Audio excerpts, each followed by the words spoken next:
selamat datang di modul mata kuliah Sistem Programming.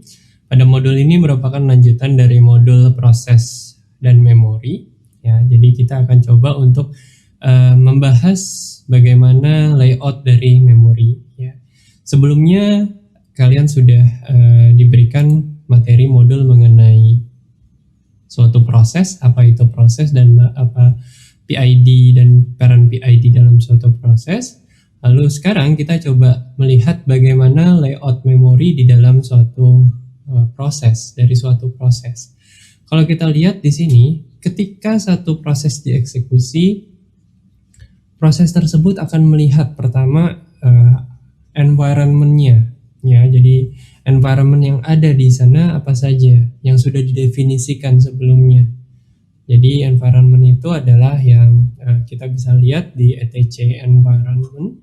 Itu adalah environment yang didefinisikan untuk program-program kita pada saat berjalan. Jadi ketika setelah berjalan kita juga bisa lihat dari /proc. Di sana ada environment, variabel environment kita bisa juga lihat. Pada modul sebelumnya kita bisa lihat ada environment di sana. Lalu di sini kita akan mencoba untuk melihat ketika dieksekusi ya program tersebut di dalam memori itu akan berbentuk apa. Ya, di sini adalah mappingnya yang kita lihat pada bagian ini. Pertama, ya kita akan lihat di sini ada namanya initialize data atau di sini ada program code-nya dalam instruksi binary. Nah, jadi setelah kita punya program code-nya, seperti kita tahu itu akan dieksekusi oleh prosesor program code tersebut. Lalu setelah dieksekusi oleh prosesor, kita bisa melanjutkan dengan yang namanya global. Di sini global variable dan static variable diinisialisasi di sini. Namun ada juga beberapa global variable dan static variable yang tidak diinisialisasi di sini. Jadi di sini di spare ya untuk mereka. Jadi layout ini lebih mencoba untuk menjangkau ya beberapa komponen-komponen yang dibutuhkan. Nah, di sini yang initialize data ya, jadi secara tidak eksplisit diinisialisasi sebelum program berjalan ya. Diinisialisasi oleh BSS atau block start by symbol ya. Program loader pada saat runtime. Berikutnya di sini ada namanya stack ya.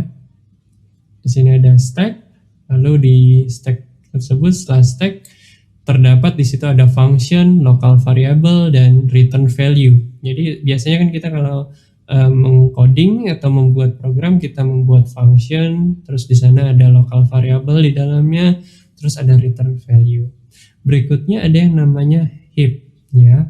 Nah, heap inilah yang nanti akan bergerak ya, akan membesar dan mengecil sesuai dengan kebutuhan dari program. Ketika sedang membutuhkan besar, maka heap ini akan bergerak melebar, ketika dia akan mengecil. Lalu berikutnya ada namanya tadi ARGV dan environment. Ini adalah pada saat program berjalan kan kita butuh parameter eksekusinya apa. Dan environment ini adalah sebelum berjalan variabel-variabel yang didefinisikan untuk menjalankan program ini sudah didefinisikan oleh di shell-nya atau di program entry-nya sebelum program entry-nya. Jadi di shell-nya itu udah ada environment dan pada saat eksekusi, memulai eksekusi di situ ada ARGV atau argumen vektornya. Ya. ARGV itu ya misalnya kita punya program tadi vi ari.txt misalnya. Ari.txt itu adalah argumen. Ya, itu adalah salah satunya.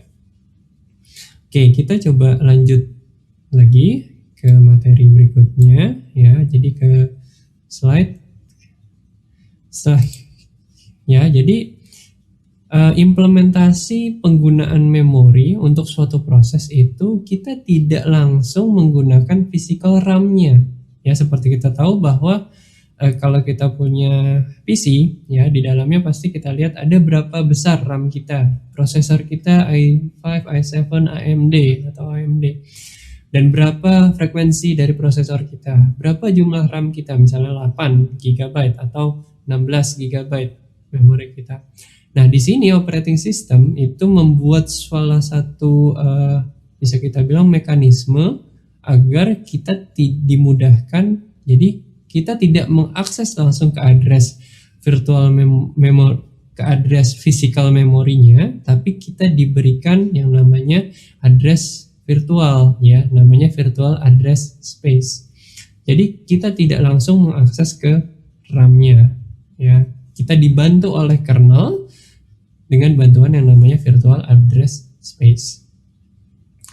Ya, jadi pengaturan ini berguna agar memori bisa di-manage oleh si kernel. Jadi ini adalah salah satu tugas dari kernel, ya, di mana tujuan dari sistem programming yang di awal kuliah kita ingin tahu bagaimana cara kerja atau proses sehingga aplikasi bisa terbantu ketika menjalankan prosesnya, karena semua resource-nya itu dibantu oleh si virtual memory. Semua penggunaan resource dibantu oleh virtual memory, terutama penggunaan RAM, ya, karena kita sekarang sedang membicarakan mengenai proses eksekusi aplikasi. Selain itu, dengan bantuan virtual memory ini, ya, ada beberapa fitur-fitur yang bisa dibantu. Di sini ada namanya shared memory, di mana shared memory ini, ya, beberapa proses bisa saling berkomunikasi menggunakan memori yang sama, ya. Namun tadi kita tidak langsung menembak ke RAM-nya atau physical RAM-nya, semuanya diatur terlebih dahulu menggunakan virtual address space. Lalu jika kebutuhan dari physical RAM kita tidak mencukupi, ya, mungkin sekarang kan memang RAM sudah cukup besar, ya, tapi terkadang memang RAM nggak cukup juga kalau untuk server. Biasanya ada namanya swap area. Swap area ini digunakan, ya, ketika RAM sudah tidak cukup mencukupi untuk kebutuhan aplikasi, maka digunakan beberapa area dari disk yang dijadikan sebagai memori. Terus ada page fault, ya. Lalu berikutnya ada page-nya. Page-nya ini kita lihat nanti dalam sebuah bagan, ya. Jadi di sini adalah bagan virtual address space. Jadi di bagian depan ini adalah virtual address space-nya. Inilah yang diekspos ke dalam aplikasi. Sedangkan di sini adalah physical memory-nya atau RAM-nya. Ya, kalian mungkin pada waktu mempelajari antar sistem digital, di bagian depan physical memory RAM, ya, kita menempatkan beberapa bit di dalam RAM untuk kita simpan, ya. Dan di sini di dalam proses dari sebuah proses yang di dalam sebuah proses, ya, proses tersebut itu dibantu oleh yang namanya virtual address space. Jadi tidak langsung ditaruh di dalam memori RAM. Oleh kernel itu dibantu oleh virtual address space, sehingga ketika menjalankan aplikasi virtual address space tersebut, maka aplikasi kita itu akan dijalankan di atas virtual address space tersebut, di mana dia memiliki pointer ke dalam page table, dan page table itu nanti akan merefer ke dalam physical memory address yang sebenarnya, gitu. Ya, jadi implementasi ini merupakan cara dari kernel, ya, untuk memanage memori yang kita butuhkan. Ya, terkadang ada juga fitur-fitur yang bisa kita gunakan, ya, seperti yang namanya shared memory. Nah, shared memory di sini bisa digunakan sehingga antar satu proses dengan proses yang lain bisa saling berkomunikasi, di mana page table-nya bisa di-refer oleh proses yang atau virtual address space yang sama. Jadi mekanisme share memorinya bukan di physical memorinya, tapi di page table dan virtual address space. Jadi dengan penggunaan mekanisme ini kita bisa memaksimalkan sebuah gabungan dari beberapa proses sehingga bisa berkomunikasi satu sama lain. Itulah yang namanya shared memory. Lalu, ya, ini tadi ada yang namanya ARGV dan ARGC, ya. ARGC itu argumen count dan ARGV itu argumen vektor. Nah, di sini ada contoh gzip, gunzip, dan zcat itu sebenarnya adalah satu komen ya. Kalau kita coba di sini ya,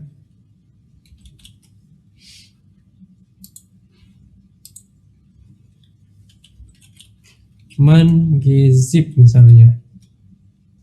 Nah, gzip, gunzip, dan zcat ya, sebenarnya itu adalah satu komen ya.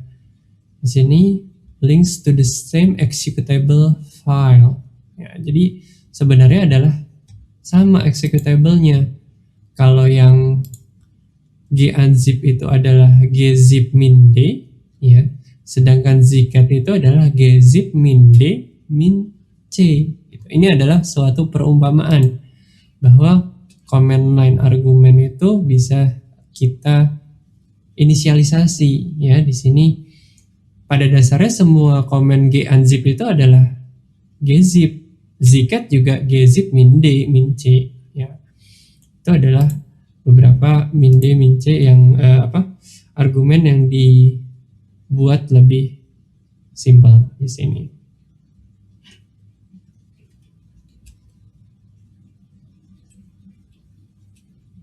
Ya, gzip min d artinya adalah dikompres. Gzip min d min c adalah std. Ya, jadi ini adalah salah satu contoh perumpamaan command line argumen.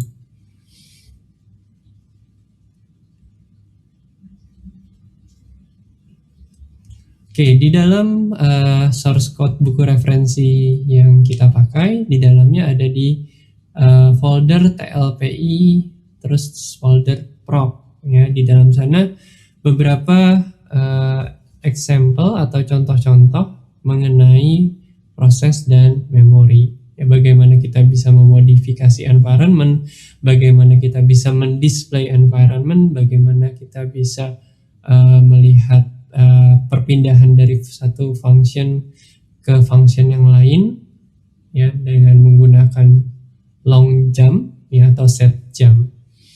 Oke, nah di sini mungkin saya coba dengan demonstrasi yang lebih mudah ya. Kalian bisa buka ini buku, source code bukunya, atau kita juga bisa menggunakan komen yang ada di shell ya. Ya, sekarang kita coba ya. Di sini ada necho.c ya. Sebenarnya implementasi di sini kita bisa echo test misalnya. Ya, dia akan ngeprint apa yang namanya kita define di sini, misalnya echo by misalnya. Dia akan ngeprint sama dengan apa yang diimplementasi di dalam sini. Ya, di dalam C shell bash shell ini udah ada juga built-in echo. Kalau ini kan programnya ya untuk ngeprint. Jadi dia buat program di kotak compile untuk ngeprint echo. Lalu berikutnya ya, kita coba jalan kembali ya. Di sini ada argumen ya, argumen max-nya kita tadi juga sudah ditunjukkan. Untuk mengakses argumen apa saja yang dijalankan di program kita bisa lihat prop PID dalam CMD line. Maksimum argumen yang boleh di sini ya ada batasannya. Kita bisa lihat di dalam USR include limits untuk melihat seberapa banyak argumen yang diperbolehkan. Oke, nah ini adalah environment ya. Secara umum environment yang ada di dalam komputer saya atau sistem operasi yang saya gunakan di sini ya, kita bisa lihat di etc environment. Ini adalah secara seluruh user ya di dalam komputer saya itu mendefinisikan path USR local sbin, USR local bin, USR sbin, USR games, USR local games, sehingga pada saat user ingin mengeksekusi suatu aplikasi yang berada di dalam USR local sbin atau USR local bin, user tinggal menuliskan nama aplikasinya saja, tidak perlu sampai full path ya. Misalnya saya mau tahu ls ini ada di mana sih? Which ls? Oh, dia ada di bin ls. Namun ketika saya mau mengeksekusi ls ini, saya tidak perlu lagi menulis bin ls karena binnya sudah didefinisikan sebelumnya. Ya. Yang perlu saya lakukan hanya menuliskan ls. Ya. Misalnya yang lain, misalnya chmod, ya. Chmod ada di bin chmod. Yang saya lakukan tidak harus mendefinisikan /bin/chmod, tapi saya bisa melakukan dengan cara langsung tulis saja chmod. Ya. Itu salah satu gunanya environment. Nah, di sini dicontohkan kita juga bisa mendefine environment kita sendiri. Ya, kita bisa menentukan, misalnya kita mau set di programnya tempat user kita berada. Jadi ketika kita login saja. Kalau etc environment tadi itu ketika komputer ini dimulai atau komputer ini beroperasi. Kalau di sini saya di user saya sendiri, karena saya pakai shell-nya adalah bash, kita bisa lihat bash rc. Ya. Di sini adalah environment dari yang sudah kita definisikan pada saat saya masuk ke dalam user ini. Ya, export path, export ld library path, ya, export python path. Jadi path tersebut bisa didefinisikan di dalam user kita sendiri di dalam file bash rc. Nah, kita bisa misalnya kita mau mendefinisikan sendiri C5 sama dengan kelas sysproc misalnya, export C5 misalnya, terus kita print C5 misalnya, echo C5. Oke, echo $C5 kelas sysproc. Nah, kebetulan di sini saya punya dua terminal. Nah, terminal yang lain, ya, di sini kalau saya coba untuk echo C5, kan tadi saya sudah mengekspor C5. Kira-kira apakah muncul di sini? Ya, di sini tidak muncul karena posisi dari saya mendefinisikan environment ini, posisinya adalah ketika saya berada di dalam session itu saja. Jadi C5 ini hanya akan berlaku pada saat sesi saya berada saja. Ketika saya berada di sesi yang lain, walaupun saya menggunakan user yang sama, itu tetap nggak ada. Ya. Jadi tergantung kebutuhan kita ingin dipakainya di mana. Kecuali kalau misalnya saya taruh VI, misalnya bash rc tadi, bash rc di sini,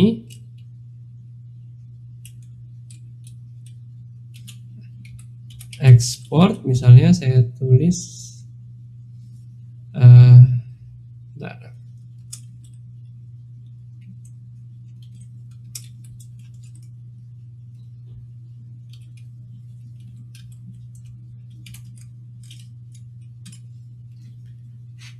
oke, di sini saya coba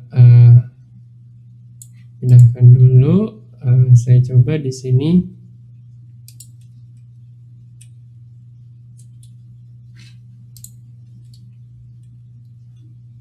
Kalau kita coba di sini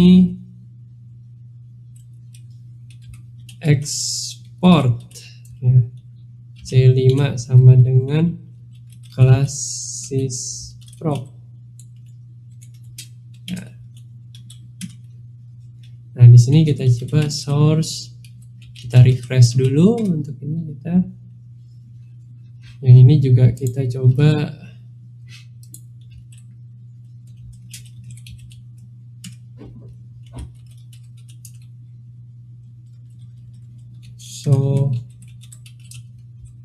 karena kita sudah menyimpan di dalam user kita, nanti kita akan coba di sini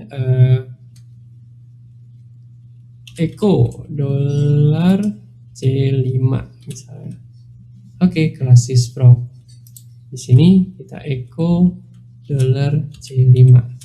Oke, kelas sysproc ya. Dia tetap akan bertahan selama berada di user saya sendiri. Ketika saya pindah ke user lain, maka dia akan tidak ada definisinya.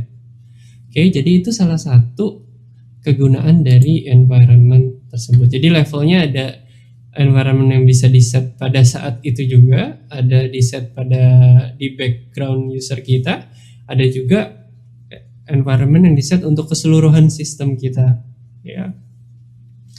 Oke, kita coba delete lagi.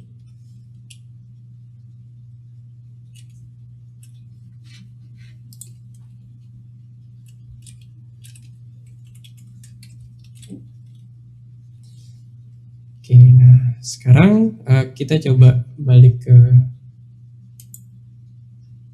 ini. Ya, kita bisa lihat environment dengan melihat man, env, dan printf. Ya, kita bisa lihat dengan cara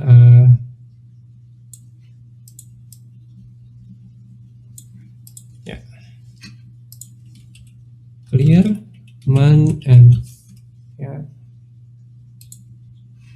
Kita bisa lihat run a program in modified environment ya, man environment.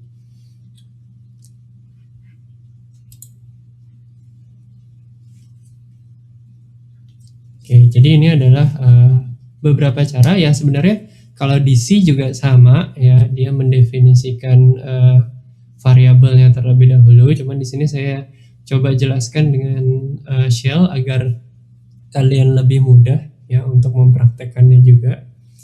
Ya, di sini sama, kita mendefinisikan variabel juga di dalam environment tersebut. Ya, terus dia memakai function get environment ya, yang ada di dalam system call. Sebenarnya shell yang kita lakukan itu juga sama, dia melakukan pemanggilan system call juga. Put environment, kita menaruh environment ke dalam sana. Nah, memang dalam suatu saat itu memang berguna kita menghapus seluruh entire environment. Terus kita buat kembali, tapi dengan difasilitasinya tadi, ada yang di level session kita, ada yang di level user, terus ada yang di level seluruh OS. Kita bisa memilih kita akan menaruh environment di mana. Ketika kita untuk program aplikasi saya sendiri, ya saya taruh di user saya sendiri. Ketika saya butuh untuk the whole user atau pengguna sistem, maka saya taruh di etc environment.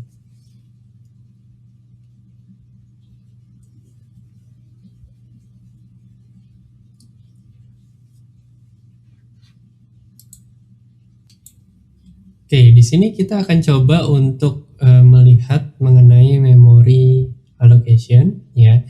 Bagaimana suatu cara agar kita bisa mengalokasi memori pada heap, terus mengadjust program break di sini. Jadi setelah program itu selesai, ada yang namanya program break. Break itu end of data segmentnya ada di mana. Terus ada SBRK juga, di mana kita bisa mengincrement dari end of data segment tersebut untuk mengalokasikan lagi memori kita. Terus kita bisa mengalokasikan memori di dalam heap dengan malloc dan free. Terus ya kita mencoba untuk melakukan atau mengerti bagaimana stack itu berjalan. Nah, dari fungsionalitas di sini system call ada yang namanya BRK dan SBRK. Di sini BRK itu menentukan atau merubah location dari program break ya. Yang merupakan program break di sini mendefinisikan akhir dari proses data segmen atau akhir dari proses tersebut. Nah, di sini meningkatkan program break ya, dibilang memiliki efek untuk mengalokasikan tambahan memori ke dalam proses. Dan mengurangi program break itu ya, kita membiarkan memori itu untuk dipakai yang lain. Nah, perbedaan antara break dan SBRK di sini, kalau break set, jadi dia akan melakukan pengaturan terhadap data segmen terakhir ya yang dispesifikasi oleh address. Jadi kalau value-nya tersebut cukup bisa dipakai atau masih dalam kemampuan dari si memorinya ya, maka proses itu masih bisa berjalan. Terus kalau SBRK di sini, jadi dia mengincrement ya data program data yang tadi end of data segment itu ditingkatkan oleh dia. Jadi program ini memiliki tambahan memori, ya, tambahan alokasi memori. Ya, jadi kalau kita dilihat di sini, kita juga bisa mengalokasikan memori, ya, mengalokasikan di dalam heap-nya. Di sini ada malloc, ya, free. Jadi ketika kita melakukan malloc atau memory allocation, kita juga melakukan yang namanya free. Free itu adalah membebaskan memori kita sehingga memori kita bisa digunakan oleh program lain. Mekanisme ini perlu diingatkan kembali bahwa kita tidak langsung ke dalam physical address space, tapi kita tetap melakukannya melalui virtual address space menggunakan page table baru ke physical address space.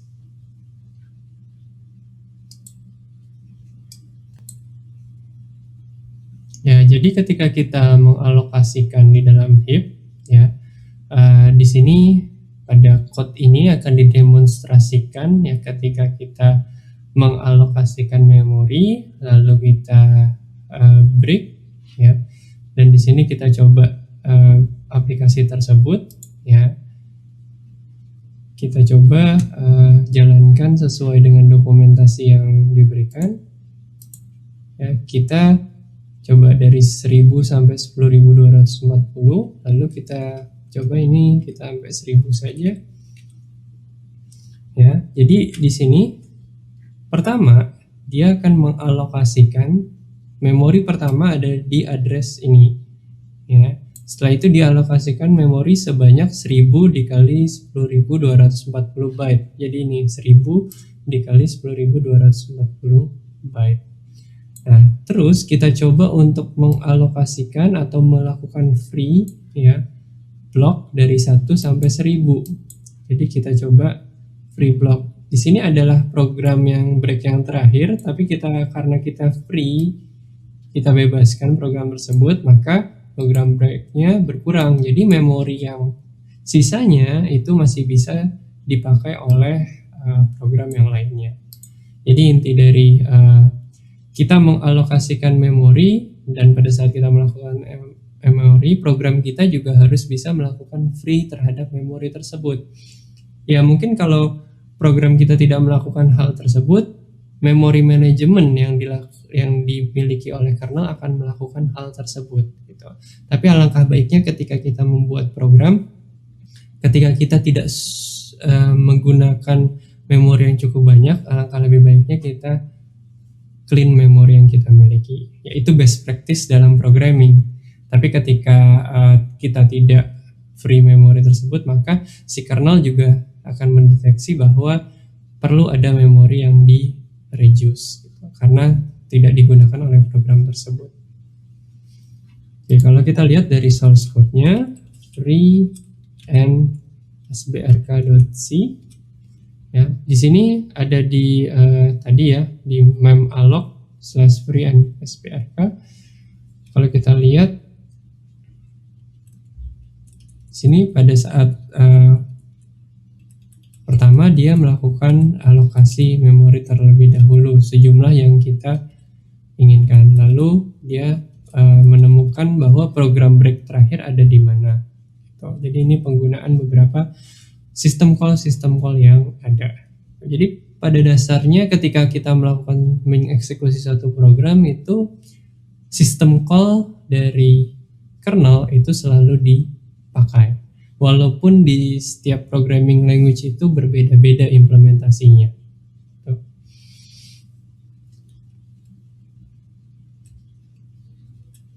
Oke, setelah dia di free, ya, maka program break itu sekarang posisinya ada di mana. Jadi kalau SBRK 0 kan artinya kita men-increment 0 ya. Jadi end of data segment yang terakhir di increment dengan 0 berarti ya end of data segment tersebut. Jadi kita di posisi yang terakhir. Oke, berikut itu adalah penjelasan sedikit bagaimana malloc dan free diimplementasikan. Sekarang kita coba lanjut kembali. Ya, jadi di sini malloc berusaha untuk mencari list yang free, terus memanggil SBRK dengan tambahan kita mau jumlah berapa. Jadi dialokasikan jumlahnya berapa. Nah, di sini ketika kita melakukan freeing terhadap block allocation, jadi di sini kita punya length of block, kita punya pointer kepada previous free block, dan kita punya pointer kepada next free block ya. Jadi ini P ini adalah previous, yang ini adalah pointer terhadap next free block. Ini juga adalah remaining batch of free block ya. Jadi pointer-pointer tersebutlah yang nanti akan membuat mekanisme atau alokasinya akan dialokasikan berdasarkan pointer tersebut gitu. Jadi ini adalah length of block, terus pointer to the previous block, dan ini adalah pointer to the next free block. Jadi setiap bagian-bagian dari blok memori tersebut mekanisme pengaturannya atau identifiernya adalah seperti ini. Jadi kayak list. Nah, beberapa yang mungkin terjadi ada yang namanya memory leaks ya. Isu-isu yang mungkin terjadi di sini adalah yang pertama memory leaks ya, ketika memori dari physical address space-nya itu sudah tidak mampu lagi menanggulangi permintaan dari memori yang ada gitu. Jadi membesar terus-menerus memorinya. Nah, beberapa cara yang memang masih bisa dilakukan adalah dengan menggunakan swap. Tapi kita harus berhati-hati bahwa memory leaks ini benar-benar terjadi karena aplikasi tersebut menggunakan banyak memori, karena beberapa program yang mungkin tidak berguna tapi masih bisa menggunakan memori tersebut ya, entah itu zombie proses ya, jadi atau daemon proses yang gagal untuk mengerjakan tugasnya tapi dia tetap mengambil memori yang ada. Nanti kita akan bahas lebih dalam lagi apa itu zombie proses, apa itu daemon proses. Oke, ya ini adalah beberapa cara yang bisa kita lihat untuk melihat memori, yaitu mtrace dan mcheck.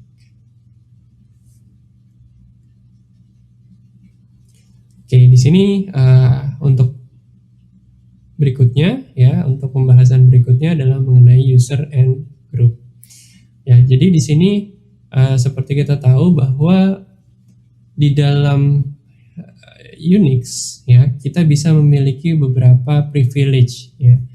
Setiap user itu punya privilege-nya masing-masing. Bahkan setiap file pun itu didefinisikan user yang boleh akses itu siapa saja dan grup yang boleh akses itu siapa saja. Jadi memang privilege-nya itu bertingkat, mulai dari level filenya itu, level dari filenya itu bisa kita definisikan siapa yang berhak untuk melakukan edit, melakukan write, atau melakukan read. Ya, kalau kita coba ya di sini, ya misalnya kita lihat start misalnya free and SBRK. Nah, di sini aksesnya adalah 755 read write. Nah, user ID yang berhak untuk mengakses adalah rpita. Group ID yang berhak untuk mengakses adalah rpita. Jadi di sini ya memang setiap file tersebut itu sudah ada statnya, bahwa ini dimiliki siapa, ini boleh diakses oleh siapa. Tuh. Jadi enkapsulasi terhadap perlindungan terhadap filenya itu memang dibuat seperti itu.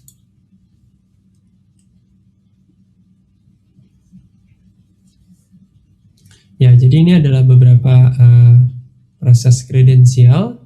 Jadi proses Proses juga seperti ini, seperti itu juga. Ini kan tadi yang saya contohkan adalah file, tapi proses juga sama. Ketika proses itu dijalankan, siapa yang mengeksekusi proses ini? Siapa yang berhak untuk melakukan kill terhadap suatu proses?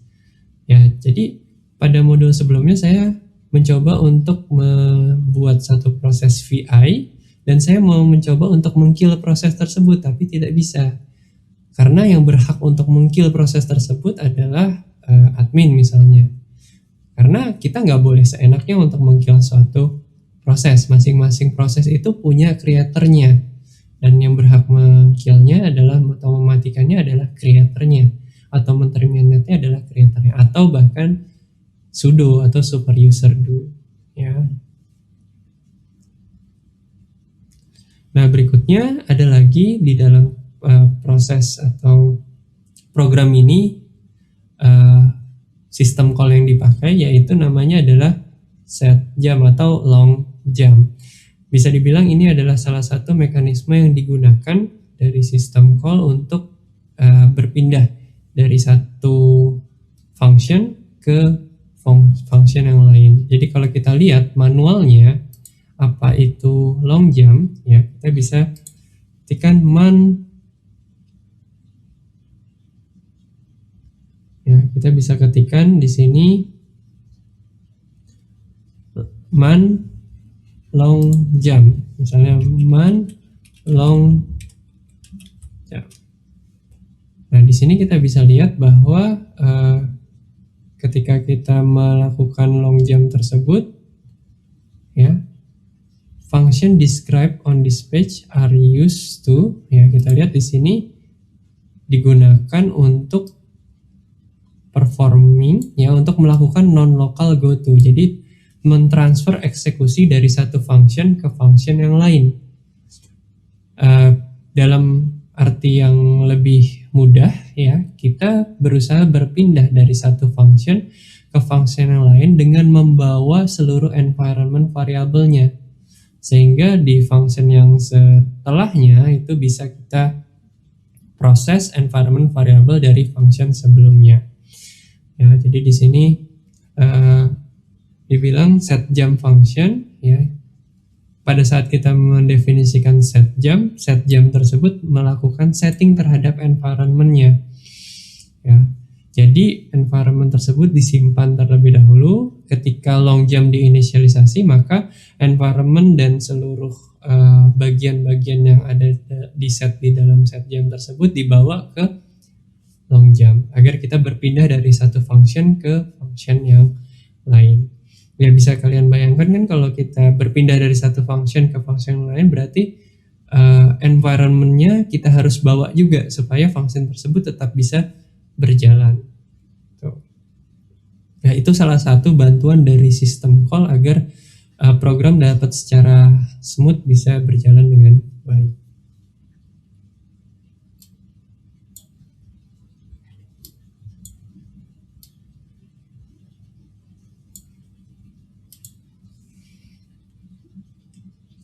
Oke, jadi untuk modul kali ini mungkin sampai di sini dulu, ya. Terima kasih atas perhatiannya. Mudah-mudahan kalian dapat memahami mengenai proses dan memori.